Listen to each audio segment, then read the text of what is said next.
Upon seeing this man smile, you might assume he is just an ordinary South African soldier. Yet, concealed behind that smiling countenance lies a profound and ruthless cruelty. If you have come to recognize only figures like Hitler as truly cruel rulers, then you have certainly not yet encountered Idi Amin. The list of his brutal deeds is extensive. However, his most heinous act was the consumption of human flesh. Yes, you heard that right.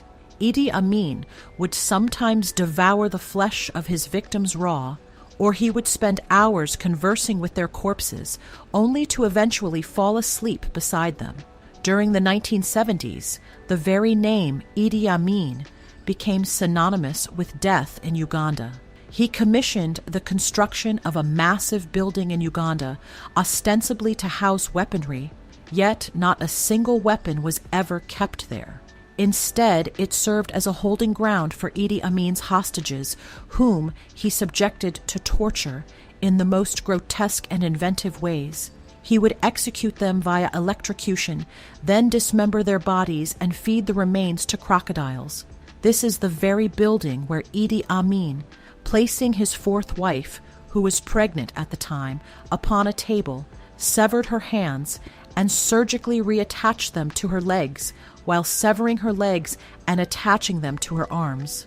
Despite being such a merciless individual, the people of Uganda elected Idi Amin as their country's president.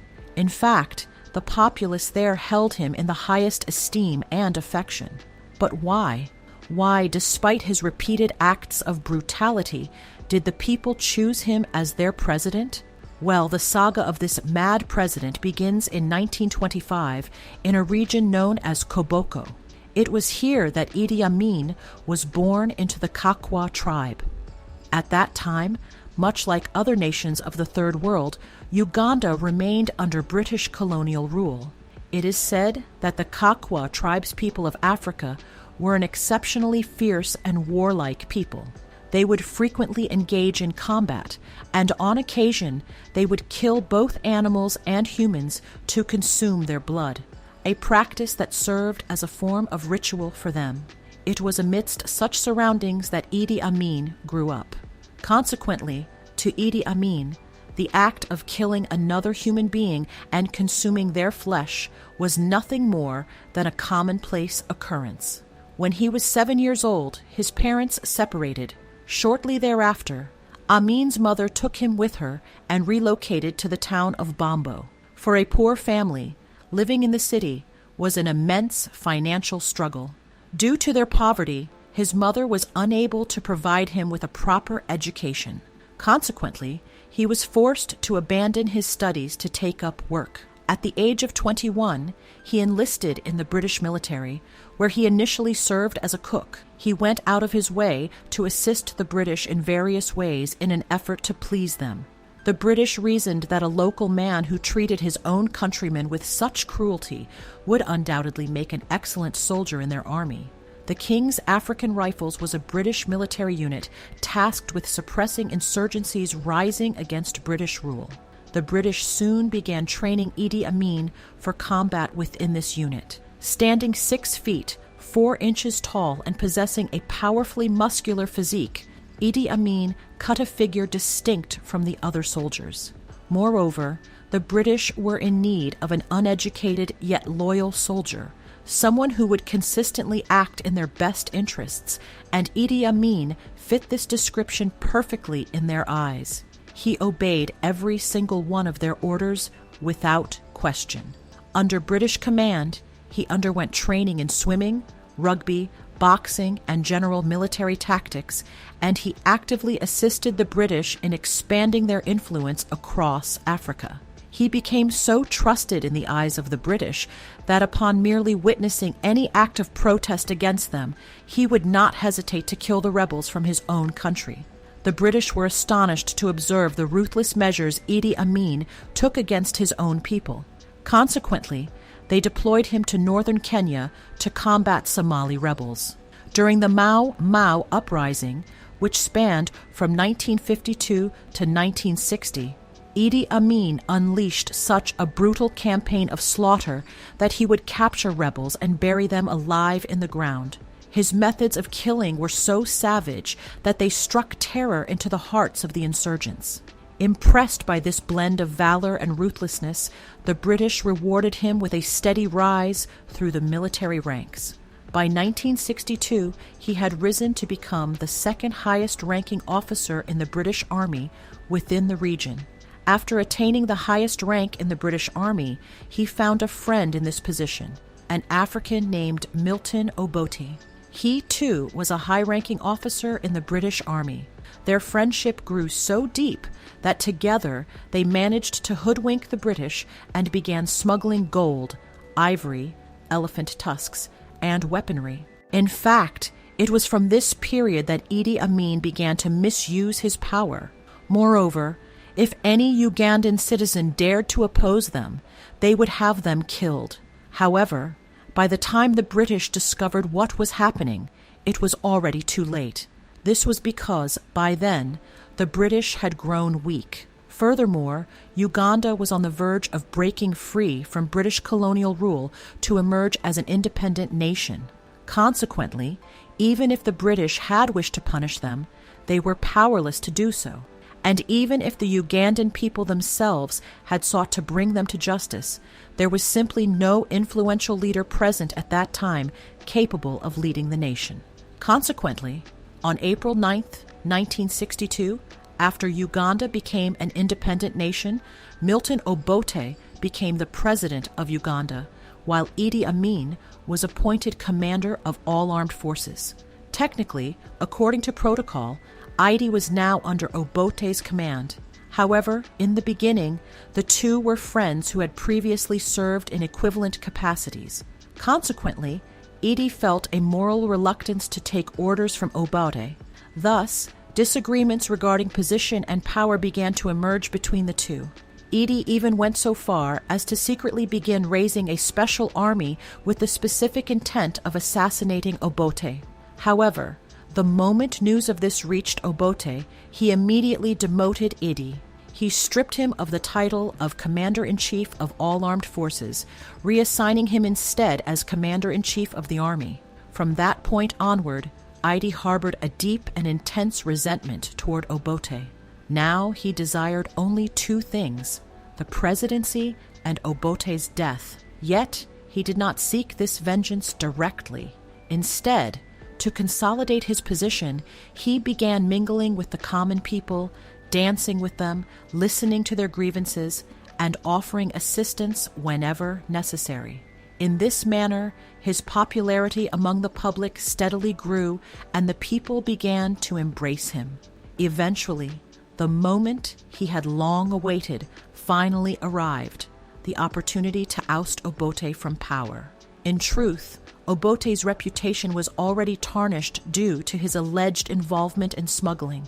However, after winning the trust of the public, Amin launched a smear campaign against him, successfully portraying him in the public eye as a corrupt and dishonest leader. On January 25, 1971, while Obote was away in Singapore attending the Commonwealth Summit, Amin mobilized his loyal troops to blockade the airport, Obote's office, and his private residence. Seizing this opportune moment, Idi declared himself the president of Uganda. By that time, Amin's propaganda had already fostered a climate of public hostility toward Obote. Furthermore, Amin's own affable demeanor had cultivated a positive public image for himself. Consequently, the people readily accepted him as their new president. And thus began a dark chapter in Uganda's history. Immediately upon becoming president, Idi Amin banned Obote from entering Uganda. He then disseminated a nationwide decree. If anyone were found to be a supporter of Obote, and if the government were to discover it, they would be executed. Subsequently, he established a secret death squad, a clandestine force known to no one other than Idi Amin himself. Their mandate was to secretly assassinate anyone suspected of opposing Idi Amin.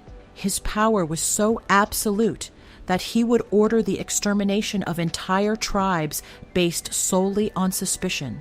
Such tragic fates befell the Acholi and Lango tribes, who were ruthlessly massacred. Their only crime was that they had been supporters of Obote, and behind all these atrocities lay a single catalyst, a dream Idi Amin had one night.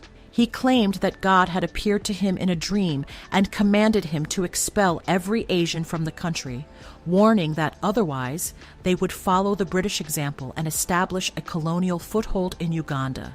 At that time, Indians controlled approximately 60% of Uganda's economy, as the vast majority of Asian businessmen and traders residing in the country were of Indian descent. Idi Amin feared that these communities might eventually pose a threat to Uganda's stability.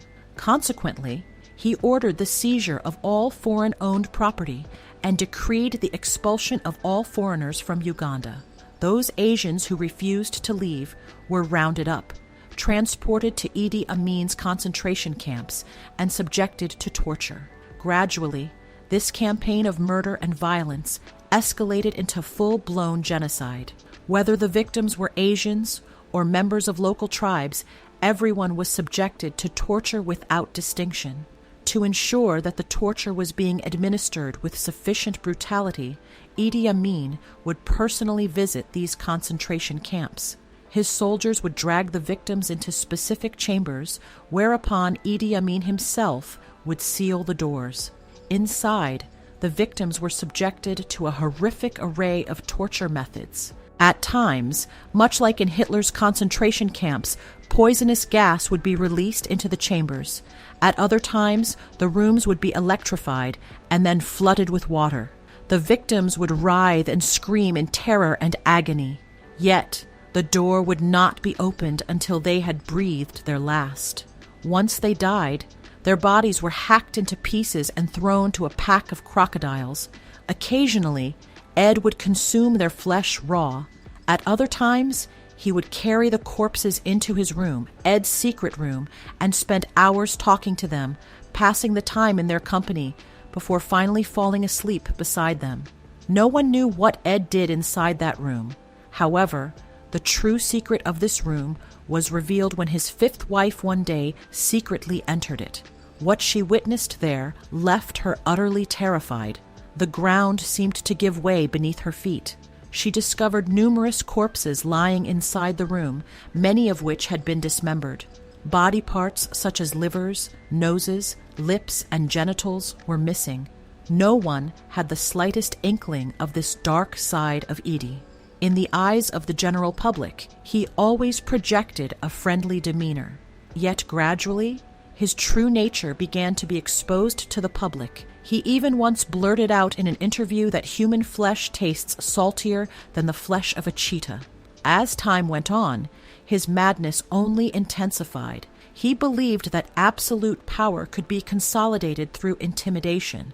In reality, he was one of Hitler's most ardent admirers. He himself once remarked, "If Hitler could treat the Jews in such a manner, why shouldn't I be able to do the same to Asians?" It was for this very reason that Idi would occasionally convert these torture chambers into gas chambers. It is alleged that he murdered nearly 400,000 people within the confines of these torture chambers. In 1973, Uganda caught the attention of the Soviet Union. This occurred because, at the time, neighboring Kenya was under the influence of Western nations. Consequently, in an effort to counter Kenya, the Soviets began establishing their influence in the adjacent nation of Tanzania. They also commenced supplying weapons to Uganda. Armed with these weapons, Idi Amin launched an invasion of Tanzania in a bid to expand his power. However, he was defeated. Following his defeat, he fled directly to Libya, from where he subsequently relocated to Saudi Arabia. Ultimately, on May 16, 2003, he passed away in Saudi Arabia due to organ failure. And thus the world was rid of a man for whom the consumption of human flesh was merely a commonplace occurrence.